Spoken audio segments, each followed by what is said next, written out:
Agora foi. Então vamos lá, gente. Bom dia a todo mundo que está aqui. Hoje é sábado, né? Dia 23/7.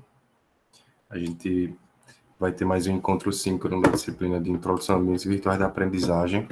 A gente conversou no último dia 9, né? Então a proposta é que a gente faça encontros quinzenais, como eu conversei na última aula, beleza? Então tá aqui, deixa eu chamar aqui, tem Túlio, Cauã, Micael, tem o Túlio Dantas, o Túlio Eduardo, o Anderson Alves, Eduardo, Felipe, Lucas, Clismai. Eita, vamos lá, devagarzinho, para eu aprender. Clis Miano. Aí, agora foi. E o Jefferson, beleza, gente? Então, sejam todos bem-vindos. Quem for chegando depois, quem for acompanhar a gravação depois, tá? A ideia para amanhã de hoje aqui, o planejamento, é a gente falar um pouco sobre educação e tecnologia. Eu não tinha subido ainda um link de um vídeo, tá? É um vídeo curto, são 23 minutos. É um vídeo que fala sobre tecnologia e educação, que é a ideia da gente conversar hoje. O uso das tecnologias educacionais em sala de aula. Bom dia, José, tudo bom? E esse vídeo foi exatamente feito no meio da pandemia, né? É um programa que tem na TV Cultura, que se chama Café Filosófico. Não sei se vocês conhecem, se acompanham. Então, tem algumas pessoas, tem alguns professores que conversaram, né, nesse programa sobre o uso das tecnologias, né, o uso dos ambientes virtuais em sala de aula, né? Dado o problema que a gente ainda está vivendo, né? Até que a gente possa sair desse momento de pandemia. Aí o que acontece? O Classroom aqui, na realidade o Meet, ele permite que a gente possa criar grupos e a gente possa alocar de maneira aleatória as pessoas que estão aqui dentro da sala. Eita, deixa eu ligar aqui meu carregador. Deixa que estava ligado. E aí a gente pode criar aqui algumas salas. Somos quantos aqui? 3, somos 12, né? Contando comigo. E a gente consegue criar, então, a gente pode colocar 3 salas com 4 pessoas. E aí de maneira aleatória, ou então posso colocar 4, porque se for chegando outra pessoa, essas pessoas eu vou puxando de maneira aleatória, tá? Aí eu vou fazer o seguinte, vou colocar um timer aqui. Eu vou colocar encerrar a sala em 30 minutos. Tá? Porque aí é 23, dá 7 minutos para a gente conversar um pouquinho sobre o tema, beleza? Aí eu vou criar aqui a sala e aí ele vai puxar vocês de maneira aleatória. Eu vou entrando em cada uma e passando o link para vocês, beleza? Beleza. Tranquilo? Eu vou clicar aqui agora e ele vai puxar vocês.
Oi, André, tudo bom?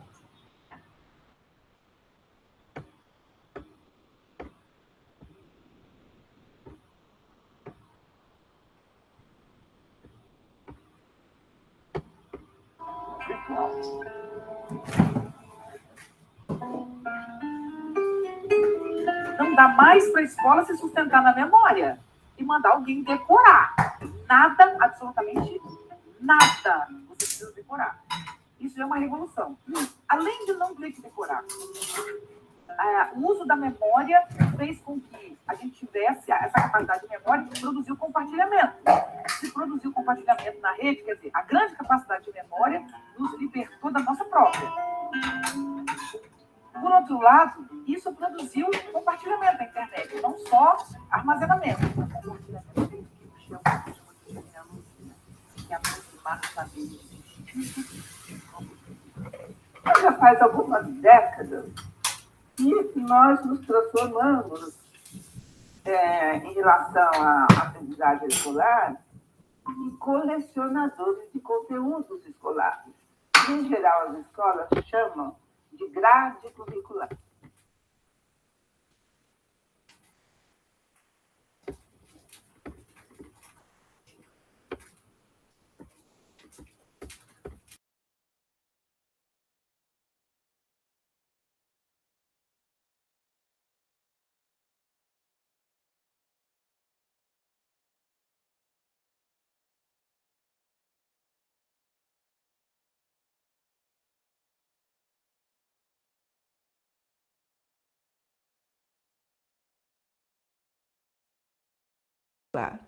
E por aí a gente vê, né, que é um conhecimento que fica muito aprisionado em determinados parâmetros que a escola aprendeu a usar, usa muito bem, e os alunos também já entenderam, até então, como é que isso funcionava. A escola como modelo de carteiras alinhadas com alunos copiando e adquirindo um conhecimento que existe de forma mais rica fora daquele quadro, é um espaço muito rico de sociabilidade, mas é um padrão de conhecimento que já está ultrapassado há décadas. Se a gente pensar bem, esse pensamento é muito antigo, tanto quanto é a organização escolar que funciona na maior parte das nossas escolas hoje, muito antiga. Não tem a ver com o aluno do século XXI, com seus filhos, com os nossos filhos, né? Oi, Stênio, tudo bom? Eu vou te puxar para uma sala, tá? Ou se tu quiser ficar acompanhando aqui. Tudo bem. A ideia é que eu criei 4 salas e puxei todo mundo para uma sala Tá para certo. assistir esse vídeo. É um vídeo curto de 20 minutos, 23 na realidade. E aí a ideia é que a gente discuta ao término, tá, do vídeo. Deixa eu colar ele aqui de novo, porque qualquer coisa, não sei se está aparecendo para você, aí você pode... Apareceu. Eu vou assistir aqui, então. Beleza, tranquilo.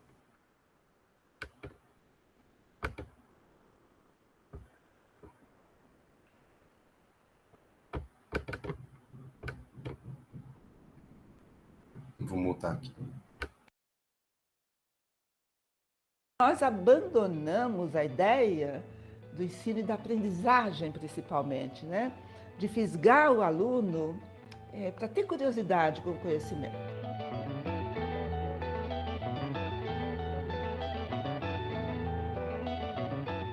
Praticamente hoje a gente vive na cultura digital, na maneira como a gente pensa e está se apropriando dessas tecnologias digitais. E isso está mudando como as pessoas realizam suas atividades no dia a dia, etc.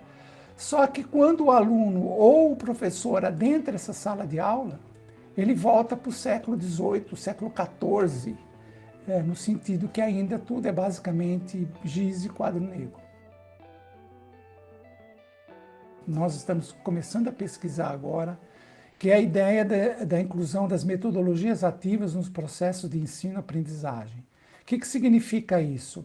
Significa o aluno não só assim, acessar a informação, mas usar essa informação no desenvolvimento de uma atividade mão na massa, vamos dizer assim, de modo que ele possa fazer algum produto, criar algum produto por intermédio desse conhecimento ou dessas informações que ele recebeu. E com isso, né, você conhecendo esse produto, você vai ter, como professor, chance de entender a maneira como aquilo foi feito, que conteúdo que o aluno usou e assim por diante. E dependendo do conteúdo, dependendo do que foi realmente realizado nesse produto, o professor poder auxiliá-lo nesse processo de melhorar o produto ou buscar novas informações e assim por diante. Ou seja, aqui o professor passa a ser não o disseminador, o informador, vamos dizer assim, o sujeito que transmite informação, mas aquele sujeito que trabalha com o aluno no sentido de entender o que está sendo feito, de modo que ele possa auxiliá-lo no desenvolvimento de novos conhecimentos, de buscar novas informações e assim por diante. Nós temos novos alunos, nós temos novos professores, nós temos uma nova relação com os saberes e estudar por projetos é a melhor maneira. Isso implica em desenvolver no aluno sua autonomia e sua responsabilidade, e isso pode começar desde os 6 anos de idade, dos 4 anos de idade, né? O que a escola precisa fazer? Ajudar essas crianças a ganhar maturidade antes do que a gente estava acostumado a dar. As crianças têm que, desde muito cedo, elas precisam se defender, elas precisam pensar. Nós nunca quisemos que os filhos nossos pensassem, porque pensar dá trabalho. A gente quis criar os filhos sem pensar. Pai e mãe que cria filho pensando, sabe o problema que dá depois. Então, hoje nós somos obrigados a criar os filhos pensando, se defendendo.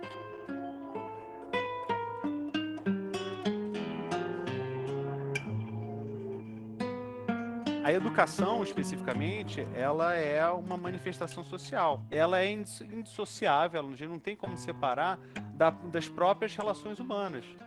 Todo ser, todo indivíduo tenta conceber essa educação, tenta pensar essa educação baseado nas suas referentes, nas suas ideologias dominantes de um determinado período que ele está inserido, período histórico, cultural, social e tudo mais. Essa perspectiva, quem trabalha muito bem esse tema é Boaventura de Souza Santos, onde ele vai dizer que a educação é um espelho da sociedade.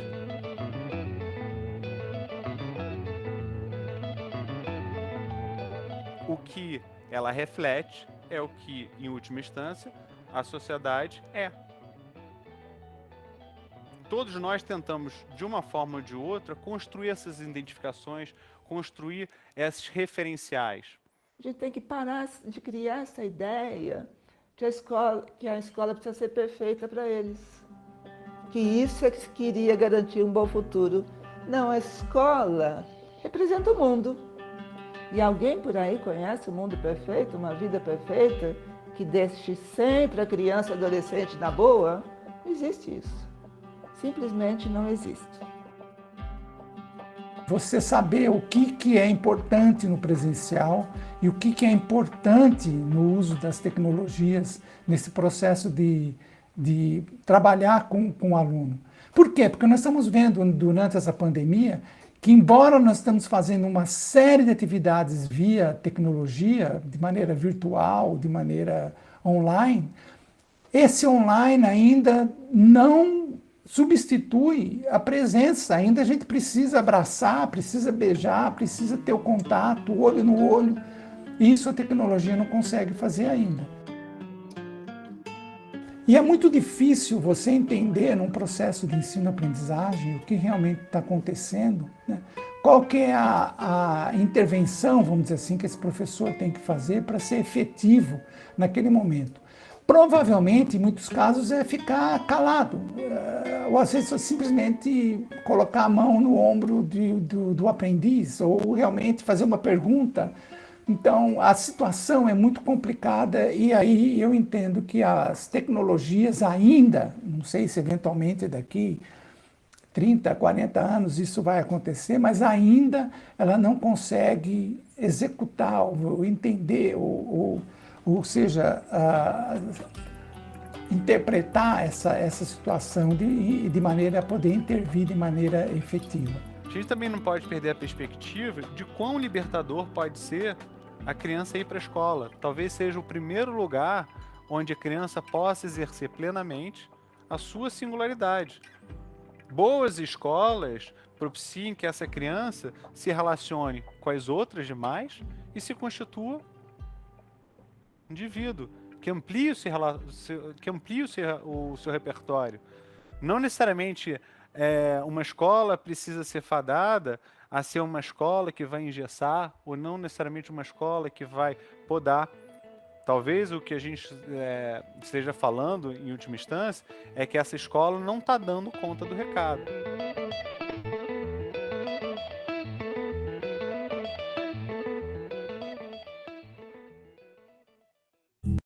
Sabe o que a Austrália,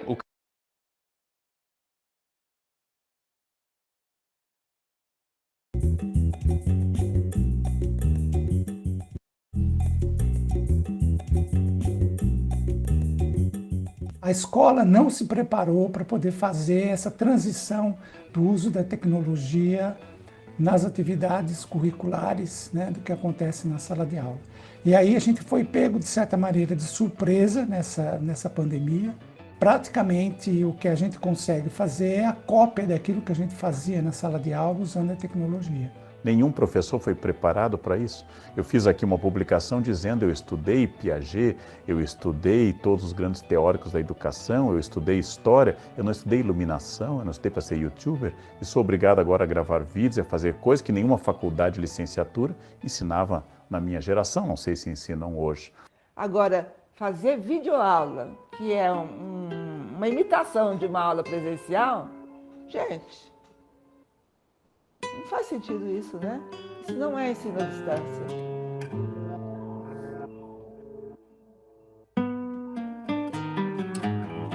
Existe aí um problema sério, que é a questão, primeiro, de você permitir acesso. E acesso aqui não é simplesmente você ter a tecnologia, porque as pessoas hoje, de certa maneira, têm um celular, têm um computador em casa, etc. Mas esse celular provavelmente é velho, ele não consegue fazer upload de vídeo, etc. E aí, então, não é qualquer tecnologia que dá conta de fazer um ensino mais interessante, mais apropriado usando as tecnologias. O outro problema é o acesso à internet, né? Geralmente as pessoas não têm uma banda que consegue fazer upload ou download de vídeos, etc. Isso é problemático. E os professores, o sistema de ensino em geral não está preparado para o desenvolvimento dessas atividades usando as tecnologias. Por quê?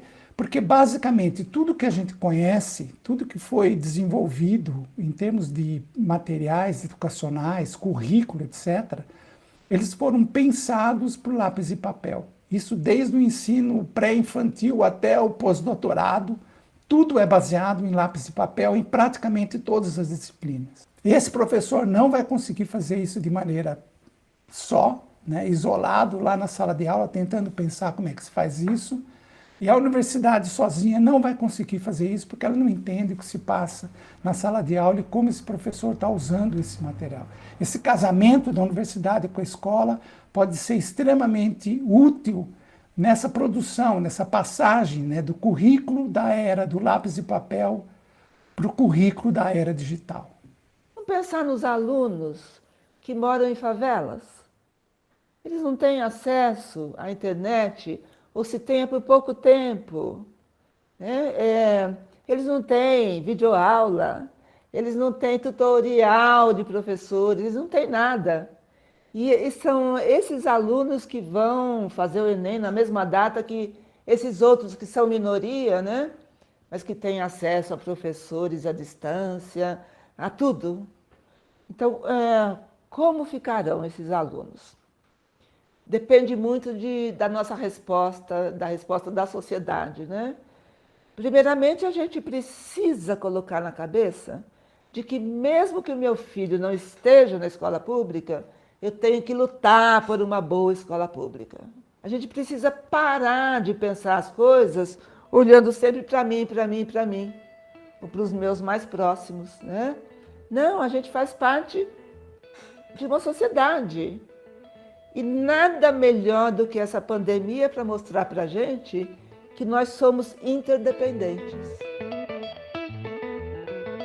Alguma coisa vai ser diferente daqui para frente no sentido de uso de tecnologia na educação. Por quê? Porque esse professor entendeu que algumas coisas que ele fazia, por exemplo, usando o giz e quadro negro, etc., ele consegue fazer hoje de maneira talvez diferente, usando essas tecnologias. O aluno também aprendeu que parte do que ele fazia, talvez anteriormente, no lápis e papel, hoje ele consegue fazer com a tecnologia. O mais problemático ainda é o acesso intelectual, a maneira como você usa essas tecnologias de modo a você realmente tirar proveito do que você faz, da informação que você acessa, que informação, onde é que você vai buscar, como que você tem realmente ideia do que aquilo que você acessou é factível ou é realmente ele pode ser acreditável, não é fake news, né, como a gente costuma falar. Ou seja, a questão da ética, né, como é que você se comporta nessas redes e assim por diante. Existe aí um problema, né, de você realmente formar essas pessoas no sentido que até esse momento as tecnologias, os dispositivos que a gente dispunha, eles eram muito passivos, eles colocavam as pessoas sentadas no sofá, por exemplo, e assistindo às coisas.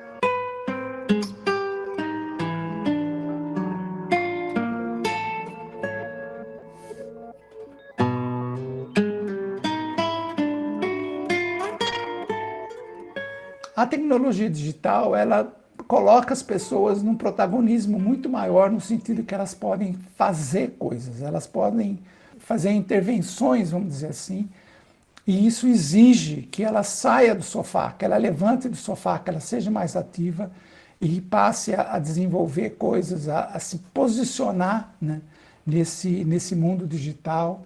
E isso vai precisar, isso exige, vamos dizer assim, uma mudança na postura das pessoas, uma mudança de cultura, né, de como você se porta nessa sociedade da cultura digital.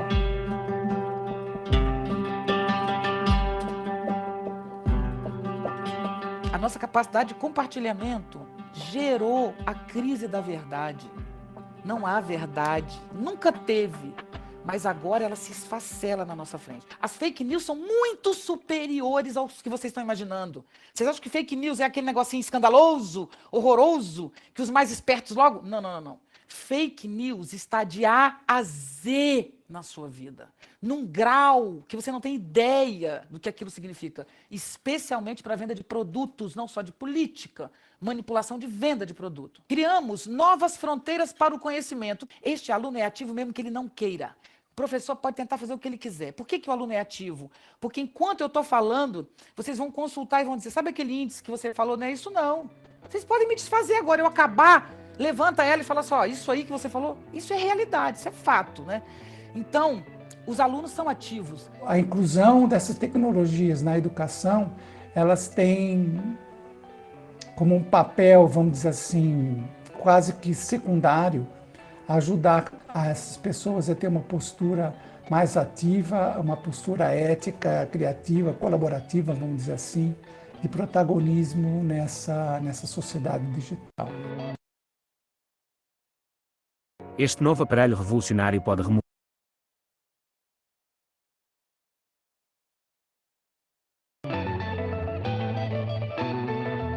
Então, vale a pena a gente ver que essa resistência em mudar talvez seja medo de enfrentar o desconhecido, que nós estamos enfrentando agora. Vamos aproveitar a nossa experiência e vamos já alavancar outra, né? Nós ainda temos essa ideia, né, de que as escolas precisam ser todas iguais. Não precisam, aliás, nem devem. Uma escola situada em determinada comunidade pode ser radicalmente diferente de uma escola totalmente distante daquela comunidade. E isso não significa que um dos alunos de uma dessas escolas sairá prejudicado, porque o que se aprende na escola não é apenas conteúdos, quantidade de conteúdos, mas é principalmente metodologia, como trabalhar com os conteúdos do conhecimento sistematizado. A diversidade do mundo tem de estar presente no mundo escolar.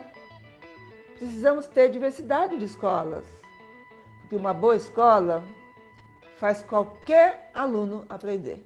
Isso é uma boa escola. Então, não me importa o que você sabe, importa o que você faz com o que você sabe. Então, se você não foi à escola, mas foi capaz de chegar onde eu cheguei, eu te dou um título. Isso é a educação do futuro. Por isso, a escola pode ser desnecessária. Onde a escola é necessária?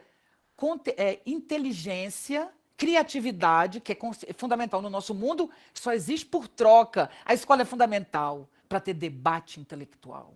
É fundamental o debate intelectual. É fundamental o outro te mostrar quanto você está errado. É maravilhoso uma escola. Transmissão do conhecimento a internet faz. A videoaula que já está postada lá e não é do professor da escola que o aluno frequenta. Na banca de jornais tem livrinho para aprender, curiosidades matemáticas, ensina muita coisa. Não, o conhecimento exige uma certa crítica, é preciso aprender a fazer isso. No mundo de hoje, é preciso saber diferenciar uma informação correta de uma falsa. E para tudo isso, isso é formação. Isso é formação. É importante esse contato, a presença, né, do aluno, do professor na escola. Nesse sentido, a escola ainda não pode ser substituída como espaço, né, do aluno, professor, dos colegas, né? Tem aí um valor social, humano muito importante, né? Que a tecnologia, como nós estamos vivendo agora durante a pandemia, não consegue substituir.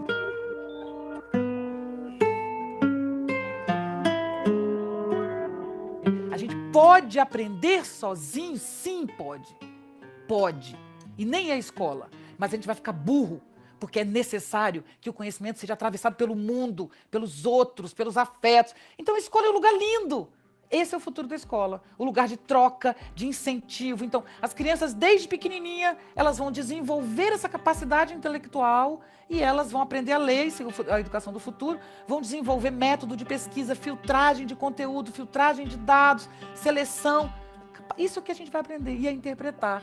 Ao mesmo tempo, a escola vai receber essas crianças e vai trazer aquele mundo que cada uma delas traz e vai ter que fazer um caldeirão com esse mundo por meio da arte, por meio da criatividade, por meio da convivência e da alegria.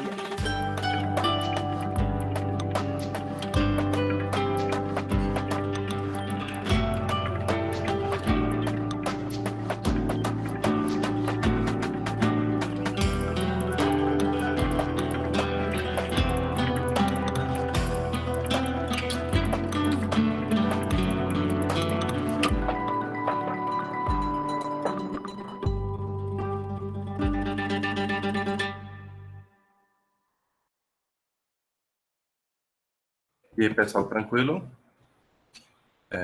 Deixa eu só fechar aqui a janela do lado.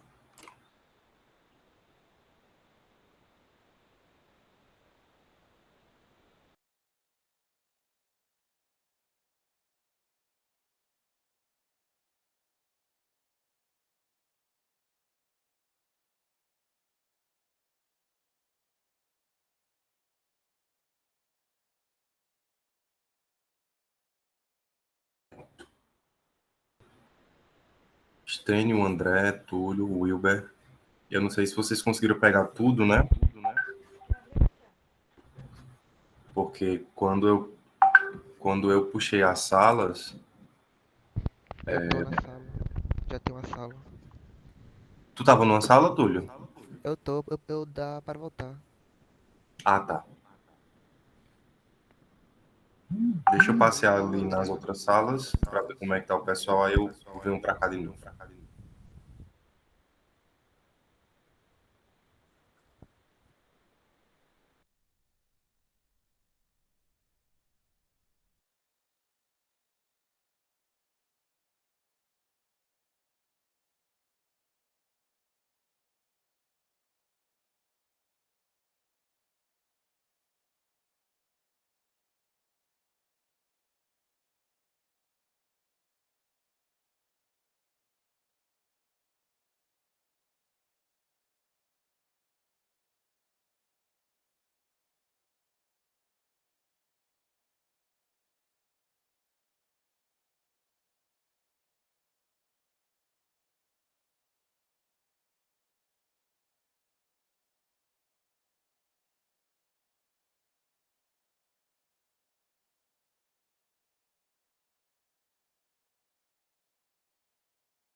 Opa!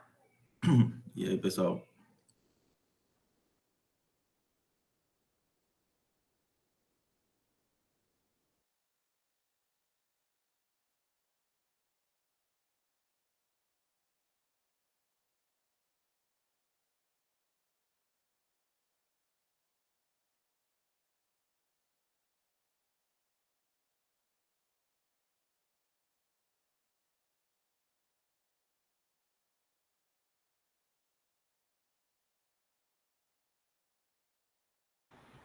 Pronto. Eu passei em todas as salas, E aí, pessoal? todo mundo conseguiu acompanhar o vídeo até, acho que daqui uns 3 minutinhos, mais, 2 na realidade, eles vão vir para cá, tá?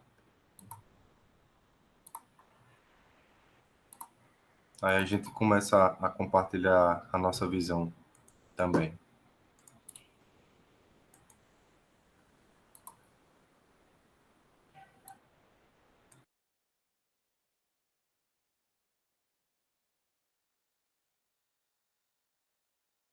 Eu não estou conseguindo ouvir aqui. Deixa eu ver o que está acontecendo.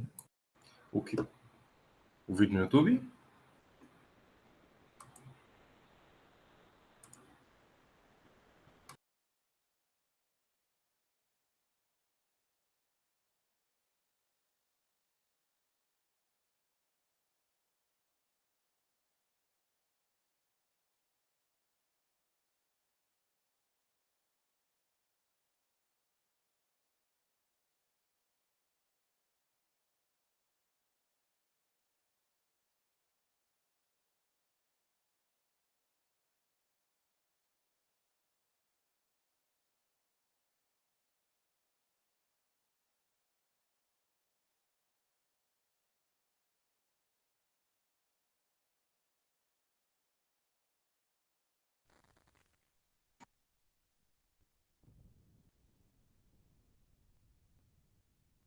Beleza, tá voltando todo mundo aqui.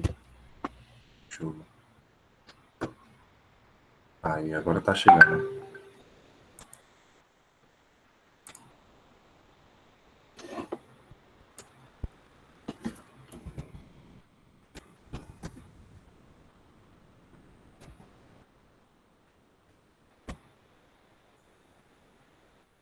Pronto, então bora lá. Então, gente, é um vídeo bem interessante, né? Esse que a gente pôde acompanhar, quem conseguiu ver tudo, né? Alguns talvez só tenham conseguido ver um trechinho, mas eu acho que o trecho que cada um conseguiu acompanhar já dá para trazer várias reflexões, né? Eu queria começar a escutar vocês, né? Para a gente compartilhar aí o que cada um conseguiu aí perceber, né, sobre esse momento que a gente está vivendo ainda, né? A gente tem essa experiência nessa disciplina que ela já é planejada para acontecer remotamente, né? São um conjunto de 5 disciplinas que ao longo de 5 semestres vão ter também uma disciplina ao sábado, tá? E, enfim, todo esse momento que a gente ainda está vivendo, né, por conta da pandemia, se bem que a gente já retornou agora esse semestre 100% com a presencialidade, né, das disciplinas, mas eu acredito que vocês devem ter experimentado também esse momento de estar estudando remotamente, seja fazendo um curso de extensão, um curso livre, ou enfim, né, trabalhando remotamente, né, o home office em casa, e por aí vai. Acho que Anderson levantou a mão, não foi? Ah, sim, professor. Não, só ok, pode continuar aí. Não, então, pode falar, pode falar. Eu só estava fazendo um preâmbulozinho aqui. Ah, não, foi muito interessante o vídeo, né? Como a gente já tinha em algumas outras aulas, fundamento da educação, em outras matérias, a gente já tem discutido muito sobre essa questão da educação, tecnologia, a pobreza, né, o acesso, né? Que realmente no vídeo demonstra algumas características, né? Da educação, com a tecnologia ser uma questão boa, mas não substituir o bom profissional, né? O bom professor, e sim agregar, né? O professor.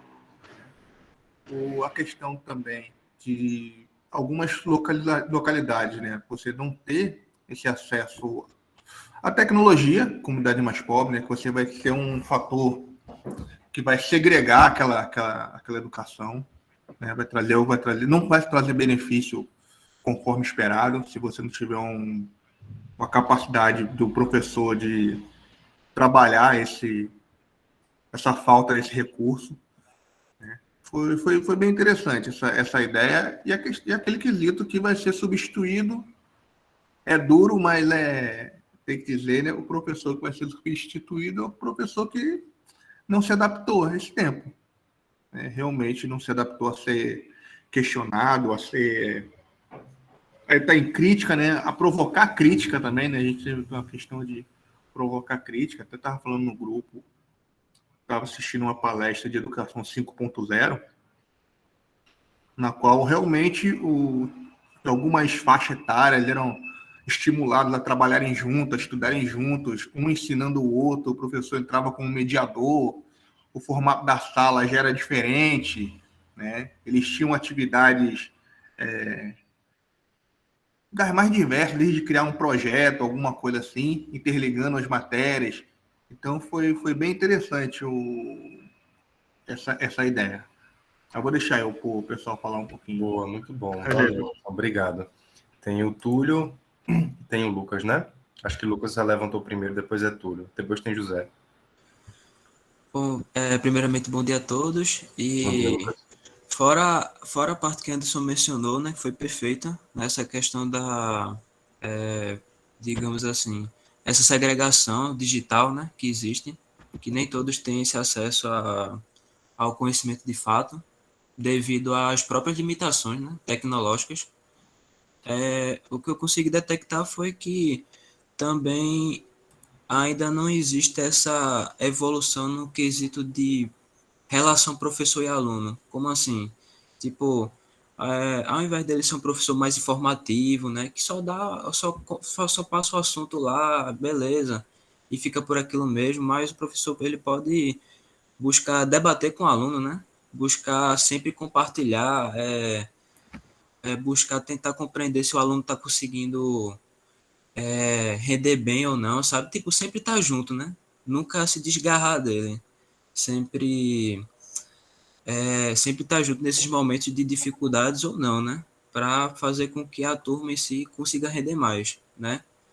E isso aí, acho que os profissionais não foram muito bem preparados também, né? Então, vale ressaltar que a gente pode melhorar muito nesse quesito ainda. Relação professor e aluno, para que a gente possa desenvolver mais, né?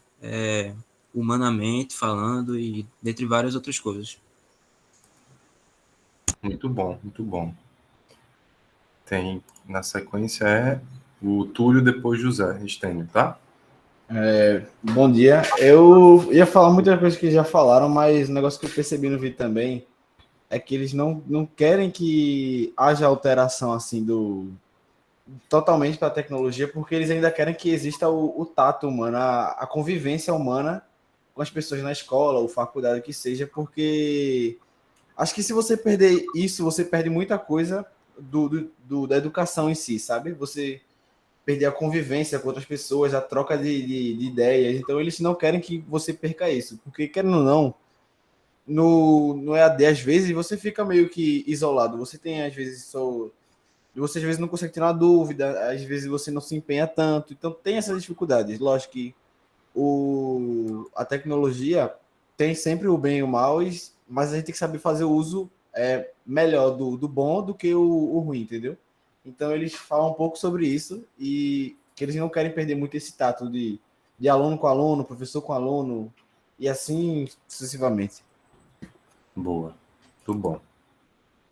Na sequência é o Aleixo, José Aleixo. Bom dia, professor. Bom dia. Bom dia. Professor, o vídeo foi bastante interessante, né? A gente viu que a gente vivenciou isso na pele, que esse processo do aprendizado virtual, do ambiente virtual de aprendizagem, ele foi acelerado vezes milhões de potências, né? Por conta da pandemia, né? De fato. E aí pegou os alunos despreparados, pegou os professores despreparados também, né? Eu era aqui eu era aluno da Rural aqui, fazia letras, e como é que uma professora que tem, vamos supor assim, 40 pós-doutorados, ela sabe tudo, é a melhor do Brasil, mas ela tem seus 70 anos, como ela vai fazer uma aula virtual, né? Então, ela tem o conhecimento de tudo, do assunto, mas é complicado, muito complicado. Então, a gente viu essas deficiências, professores com muitas dificuldades, né? E nós, alunos, também. A gente utilizava de uma forma... A gente já utilizava, mas não utilizava tanto, né? Assim, não era 100%. Então, foi tudo muito novo para todo mundo, né? Então, tivemos problemas de acesso à tecnologia, tivemos problemas, tinha aluno que não tinha internet, a faculdade, a universidade doou tablets para os alunos que não tinham como assistir às aulas, também teve tablets que foram doados, né? Tivemos problemas, por exemplo, tinha professor que morava nos arredores da região metropolitana e a internet dele era ruim. Quando a sala de aula ficava cheia, travava a internet do professor, né? Então, tivemos muito problema. Mas eu acho que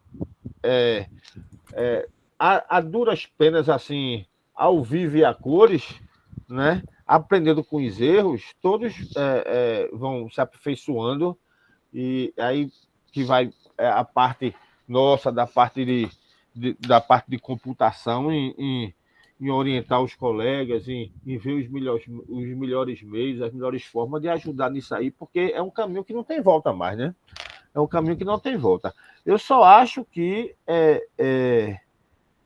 tem assuntos, tem determinados tipos de aula que necessita realmente da presença física, né? É interessante ter a troca, que essa troca para aquele determinado assunto vai ser melhor, o ensino e aprendizado vai ser muito melhor. Então, há aulas e há aulas presenciais, há aulas virtuais, e eu acho que ambas são importantes hoje em dia no processo de ensino e aprendizagem. E aí é um caminho sem volta e a gente vai se adaptando. Ainda bem que estamos aqui num curso específico disso, né, na área de computação, para que a gente possa aprender cada vez mais nessa área. Tá bom, professor? Boa, perfeito. Muito bom. Stênio e depois o Mikael. Então, a minha contribuição para o debate, ela vai diretamente a um ponto que eu achei bem interessante, que foi já no finalzinho do vídeo, quando a professora ela fala do papel ativo do aluno com relação ao ensino, que a educação à distância ela traz o aluno para uma maior atividade no ambiente escolar, né? Mesmo sem estar junto ao professor, o aluno ele tem acesso a um conteúdo maior, mais amplo, diretamente nas mãos ali, através do celular ou do computador.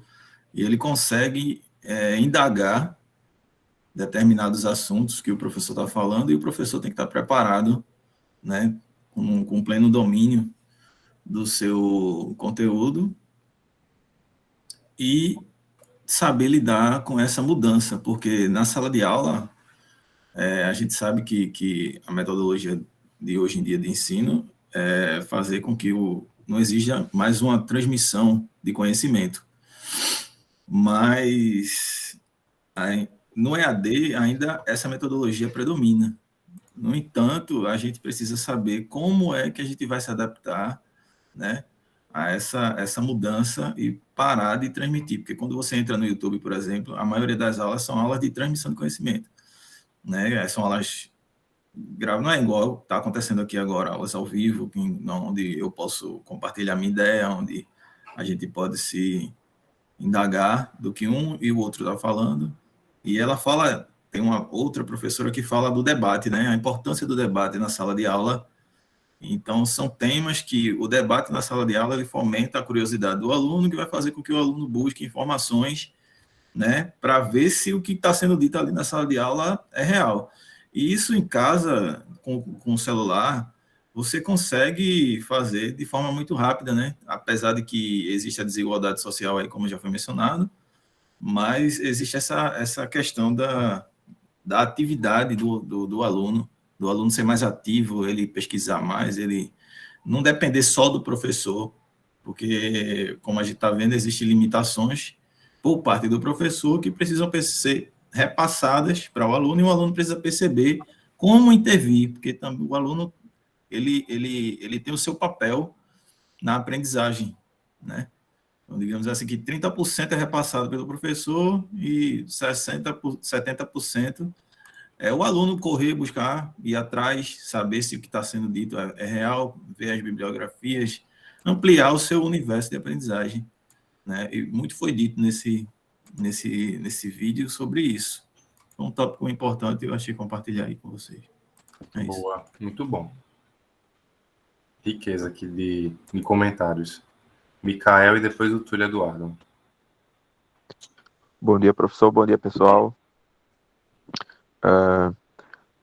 Das coisas que foram faladas, boa parte do que eu ia trazer para vocês, tanto o Anderson quanto o Stênio já trouxeram, né? Só que eu acho que além da adaptação do professor para um ambiente virtual, que foi o ponto levantado por Anderson, eu acho que vai ter que acontecer uma adaptação do professor para o ambiente da sala de aula, porque a educação bancária convencional, que vê o aluno como um depósito a se colocar conhecimento, como o pessoal bem falou, no YouTube já tem, sabe? Esse tipo de aula. Então, é por onde o Stênio comentou mesmo. E precisa de aulas que fomentem o debate, que fomentem um cruzamento de ideias com afeto, com contato, para o desenvolvimento crítico em tempos de fake news, né? Em tempo de tanta disseminação de falsas informações. Eu acho que está cada vez mais crucial o desenvolvimento crítico dos alunos desde cedo, essa orientação. E eu acredito que parte da função do professor, o que já era crucial, o que já deveria ser há muito tempo, é sobre isso, é sobre a educação em sala, não ser apenas um professor depositando conhecimento no aluno, mas que seja um cruzamento de ideias, um cruzamento de trajetórias, que cada pessoa cada indivíduo tem uma história e tem sua bagagem, e isso agrega muito em qualquer debate de sala. E sobre a segregação, a gente vinha comentando no grupo quando estava nos trios, né? E a gente comentava que apesar de todo o acesso que existe hoje em dia, existem muitas comunidades, existem muitos lugares que não têm acesso à banda larga, né? E existem muitas comunidades onde o celular também não é uma prioridade para aquisição. Existe muita gente na miséria ainda no Brasil, existe fome. Então, é algo que tem que ser visto com cautela, mas que é uma evolução que, como o Anderson falou, não tem como parar. Felizmente, né, vai ser exponencial e é isso aí. Boa, Micael, muito boa a reflexão. Boa. Túlio, né, na sequência? Vocês falaram da maioria das coisas. Só tá um pouquinho baixo, Túlio, aí, um pouquinho mesmo. Será que tu consegue falar perto do teu microfone? Agora tá melhor. Agora melhorou. Aí falando mais sobre o acesso à informação, sobre uma internet melhor, um computador, porque gera desinteresse no aluno. Mesmo na minha pandemia, muita gente parou de estudar. E também sobre a metodologia de aulas, tipo, aqui é um debate, o senhor não está trazendo muitas informações, tipo, uma aula convencional, e no vídeo ele fala mais sobre que teve o acesso à tecnologia, mas a metodologia da escola não mudou. Trazer a escola para a internet não tem muito impacto como um debate, como está sendo feito aqui. É isso mesmo. Boa, Túlio. Boa. Muito bom, pessoal, que cada um contribuiu aí.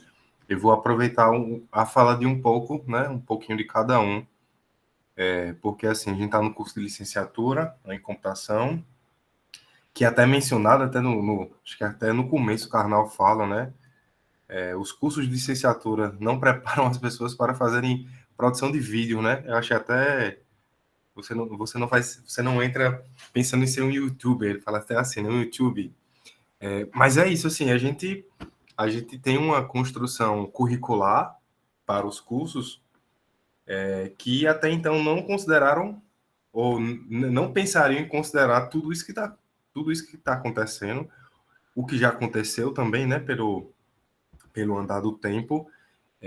E o interessante para a gente é exatamente esse momento de discussão, né? É fazer a relação do que a gente precisa melhorar, do que a gente tem, que a gente gostaria de ter, quer dizer, na verdade, do que a gente não tem, o que a gente gostaria de ter enquanto ferramenta para o processo de ensino e aprendizagem. Eu falo ferramenta não só querendo relacionar com ferramenta tecnológica, tá?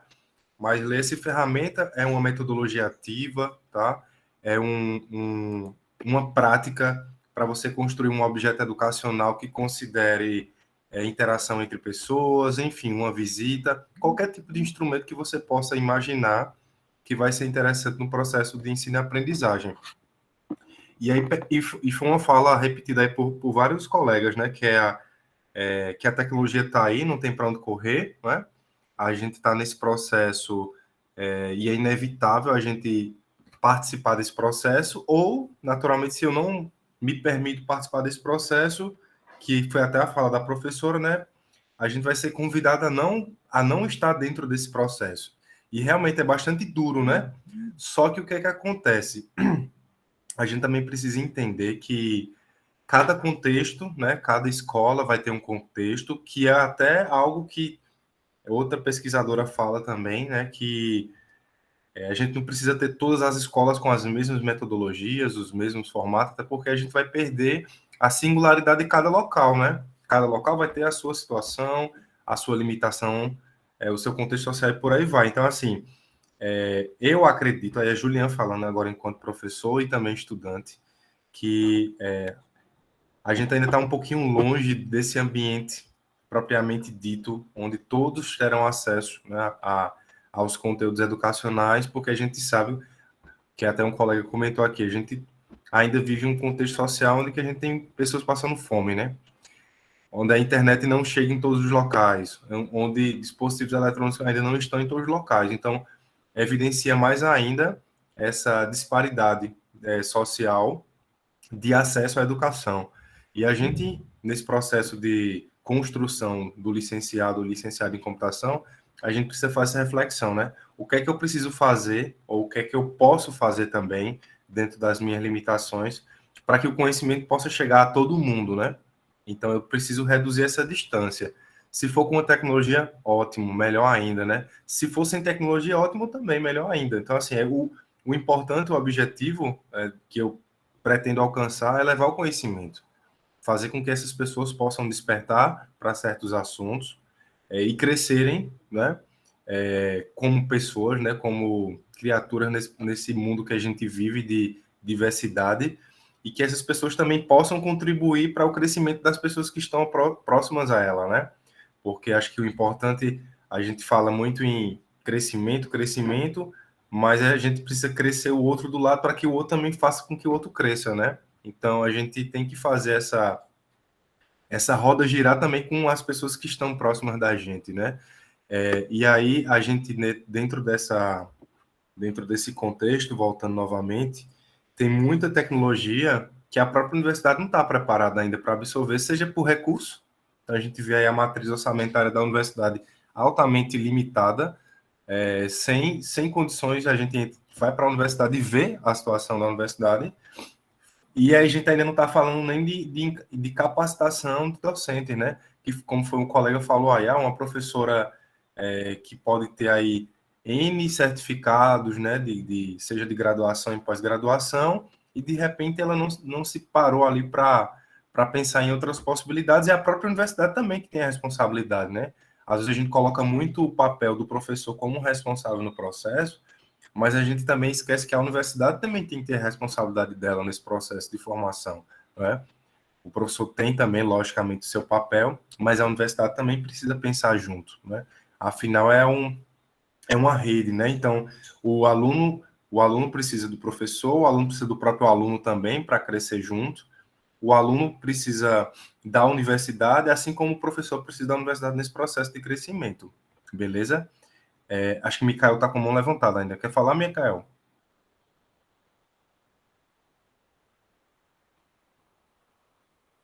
Acho que... Perdão, professor, foi sem querer, desculpa. Tranquilo. Fala, Jefferson. Professor, olá, gente, bom dia. Bom Só queria dia. complementar mesmo aí o que todo mundo falou, de certa forma. Eu acho que o que mudou muito e pegou muita gente de surpresa foi a relação de como se ensina, né, a metodologia que os professores estão acostumados a ensinar e a interação.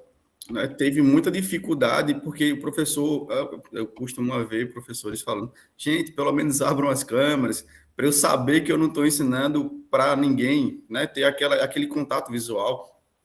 De tanto que está acostumado, tanto habituado a ensinar daquela forma, com interagir, com indagar o aluno, pedir o ponto de vista dele naquele mesmo momento. Hoje a gente tem muito isso de tipo, espera a pessoa terminar de falar, cada um traz um ponto, mas o professor, às vezes, de certa forma, está mais habituado em ter aquela interação na sala, né? O debate ali.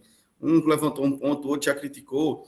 Então, essa relação ela tem que existir, e isso não existe e não foi facilitado, ainda não é facilitado dentro do ensino de EAD.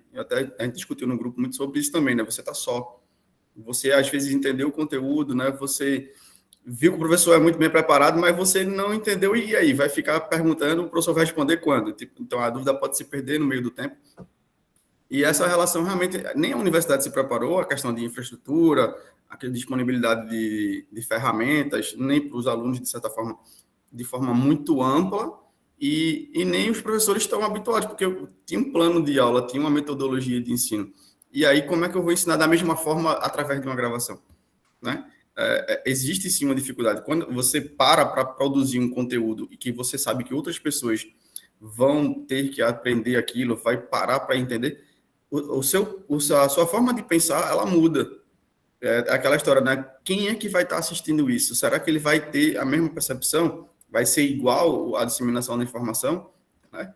Então, aquela história, eu estava lendo sobre o leitor presumido, né? Então, o aluno presumido.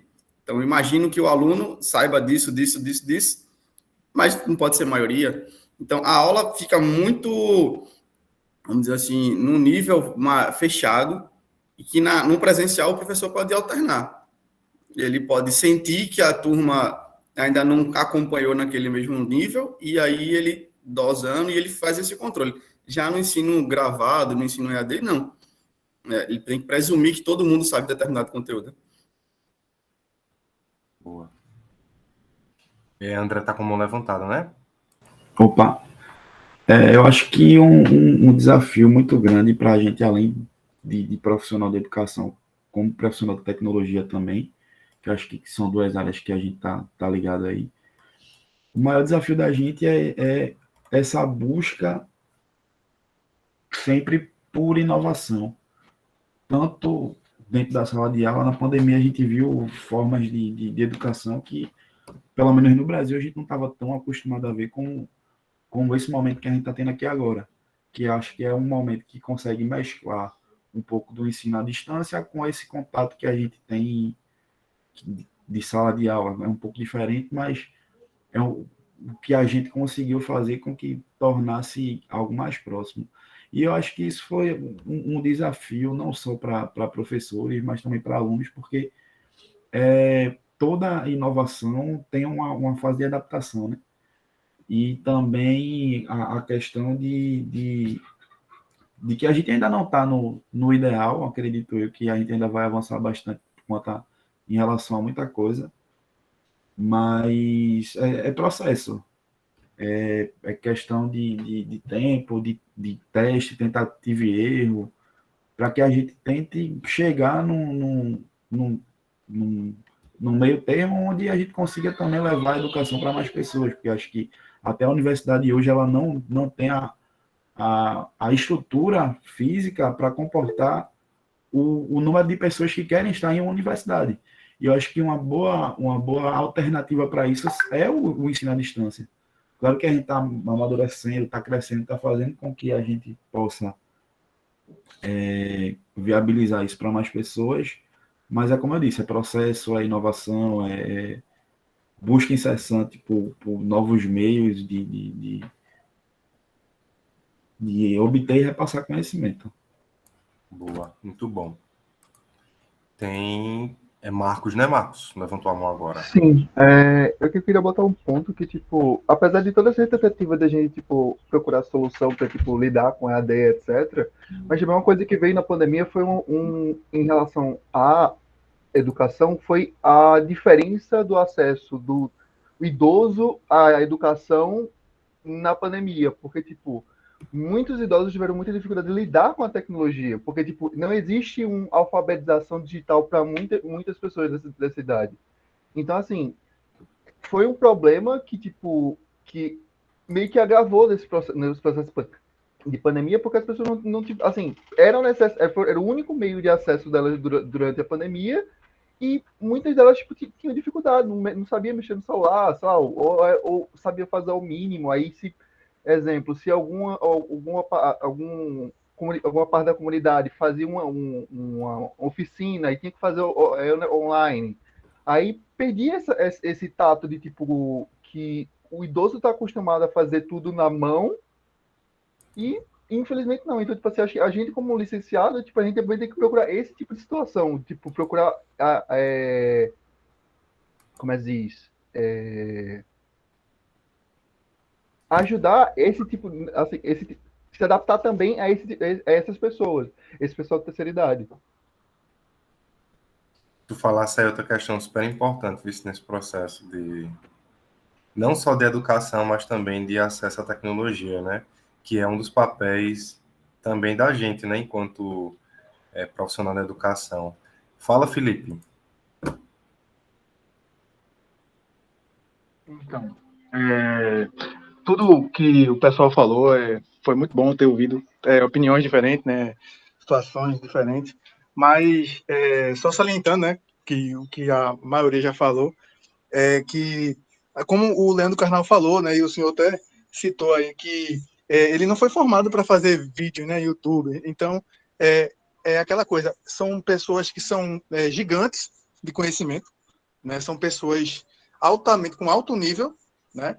E não tem uma priorização para poder esse conhecimento ser passado de forma diferente, né? De uma outra forma. Porque, como o outro professor falou, ele falou que não é substituir, e sim saber, vai ter atividades que é melhor, ou melhor não, uma forma diferente, seria, né, o mais ideal para ser online, e outras atividades deveriam ser usadas presenciais, né? Então, é uma coisa que tem que saber ser usado, né, dosado, e além de outras questões que tem, né, que o acesso das periferias, que realmente ainda é precário, é uma realidade social, né, do Brasil. E, assim, tem N fatores, né? Por exemplo, eu tenho um enteado que ele é autista, e enquanto vocês estão conversando aqui, um olho na missa e outro no padre. Então, eu tenho que estar... Né? Então, assim, também deve ter outras pessoas aí com a mesma realidade, com crianças em casa. Então, saber, né, usar isso vai ser, no começo vai ser um pouco difícil para algumas pessoas, né? Tanto para o professor como para os alunos, né? Questão familiar. Então, tudo isso envolve, é uma coisa muito complexa. Não é uma coisa tão simples que a gente acha, só é aprender a mexer na ferramenta. Não é só isso. Não está só focado em aprender a ferramenta do Google, da ferramenta que vai ser passada para os alunos. Tem todo um contexto aí que faz muita diferença. Ótimo, muito bom, muito bom. Olha, o negócio tá andando, todo mundo querendo conversar já, vou levantar a mão. Tem um Estênio, e depois, na realidade tem primeiro Clismiano. Pronto, bom dia a todos aí. É só abordar um pouquinho nessa parte aí, Felipe também já abordou, que também é necessário ver o ambiente do aprendizado. Porque para quem está em casa, por exemplo, existem vários fatores que acabam atrapalhando, assim, você está focado naquele assunto. E para quem tem também essa necessidade, uma carência familiar, alguma coisa assim, você quando vai para a escola, você meio que foge daquele ambiente nocivo da casa da pessoa, da familiar, e você consegue mergulhar naquele ensino, naquele aprendizado. E assim, o EAD, ele não tem essa parte humana de você poder ajudar o aluno nessa parte, nem que seja um toque, um abraço, alguma coisa, como o professor falou lá no vídeo. Também é necessário, nem que seja, mesmo que a aula seja em AD, criar, acredito que um local onde os alunos possam ir, já que tem gente que não tem a possibilidade de uma internet boa, um equipamento bom, nem que seja computadores, assim, que seja disponível para aquela turma, aquele pessoal. Aí lá é possível ter uma interação maior, até entre os alunos, entre o pessoal, dá para focar mais no aprendizado, porque em casa cada um tem sua possibilidade de que vai atrapalhar e tal o aprendizado. Eu acredito que, pelo menos na minha visão, deve ter alguma coisa que ajude ao aprendizado do aluno. É basicamente isso.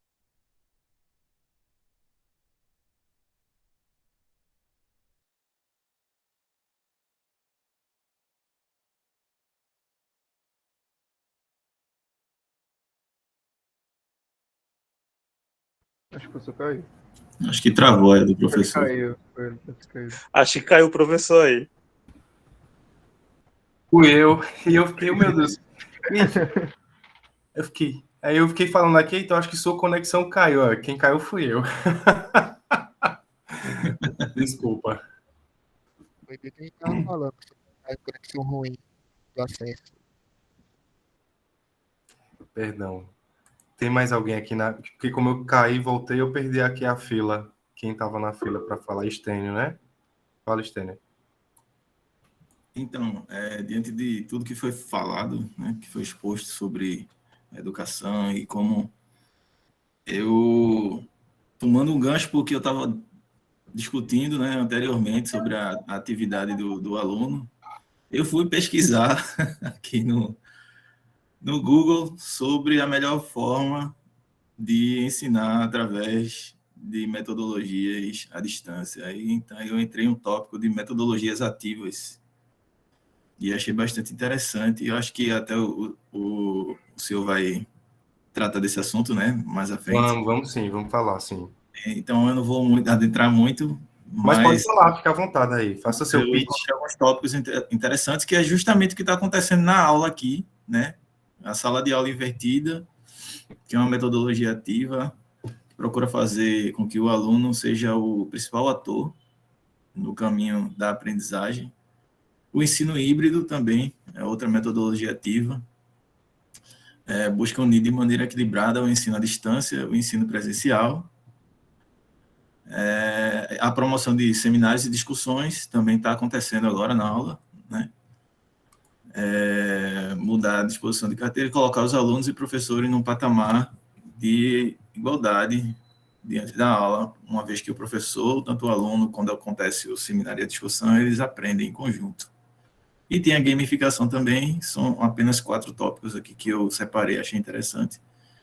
Que é isso, né? Uma contribuição sobre esse papel da atividade do aluno diante das dificuldades, correr atrás, buscar, né? E sempre buscar estar um passo à frente do conteúdo que está sendo ministrado, tendo como principal foco o seu desenvolvimento, né, enquanto pessoa, porque a gente tem que pensar tipo na realidade. Eu sempre penso assim quando eu estou tendo aula e tal. É isso. Boa, muito bom, Estênio. Muito bom, gente. Então tá ótimo, gente. A gente conseguiu aí andar bastante na compartilhamento aí das visões. Eu fico muito feliz quando a gente entra nesse nível de discussão realmente, de todo mundo abrir a sua mente para pensar, né, sobre um determinado assunto, sair um pouquinho do estado de passividade, né, de leitura, ou só de assistir algum conteúdo, ou de só acompanhar uma aula expositiva, e você realmente colocar aí para gerar a sua mente, né? E isso é um exercício, né? E é um exercício, às vezes, eu não tenho muito a contribuir, mas na realidade todo mundo tem alguma coisa a contribuir. Vocês vejam aí como cada uma das falas foram se complementando, beleza? Então é isso, gente. Acho que por hoje, tá? Já passamos um pouquinho aí de 1 hora para não ficar muito extenso para vocês, tá? Na semana que vem, na outra, a gente se encontra de novo aqui. Eu vou me organizar já para finalizar e subir o material dentro da sala, certo? E aproveitar e falar para vocês, eu recebi um e-mail, aí só um aviso, meio que coordenação, eu recebi uma mensagem da PREG, porque tem um programa chamado BIA, que é um programa de iniciação acadêmica, que é uma das ações de permanência da universidade, e a gente recebeu uma bolsa, tá? Eu vou tentar entrar em contato com alguns alunos, porque existe uma série de critérios para serem atendidos, tá? Para esse estudante receber esse auxílio, tá? Aí, se vocês receberem alguma mensagem minha, provavelmente é para fazer essa checagem, para saber se você vai ter disposição para entrar, né? Porque tem uma série de requisitos, aí eu vou entrar em contato com algumas pessoas, tá? Porque eu preciso atender esses critérios, senão, enfim, aí vai que essa bolsa volta, né? Tranquilo? Eu fico feliz porque é o segundo semestre seguido que a gente consegue. Semestre passado a gente conseguiu uma bolsa também, e aí, assim, logicamente seria bom que a gente pudesse ter mais, mas enfim, a gente só em já receber um, a gente já tem que ficar feliz, né? A gente vai conseguir atender um estudante, tranquilo? Aí provavelmente eu vou entrar em contato com alguns de vocês, tá? Se eu não entrar em contato, enfim, é porque tem uma lista limitada, né, que eu recebi. Aí eu vou entrar em contato com algum de vocês. Obrigadão, viu, gente? Bom final de semana para vocês, bom descanso. Segunda-feira, quem puder, eu tô lá pela coordenação, se quiser ter alguma dúvida, tá? Lembrando, todo segunda a quinta por lá. Beleza. Valeu, um abraço, se cuidem. Valeu, professor. Valeu. Valeu, pessoal. Valeu, professor. Bom dia aí. Bom final de semana para todo mundo. Valeu. Valeu. Vou parar aqui a gravação.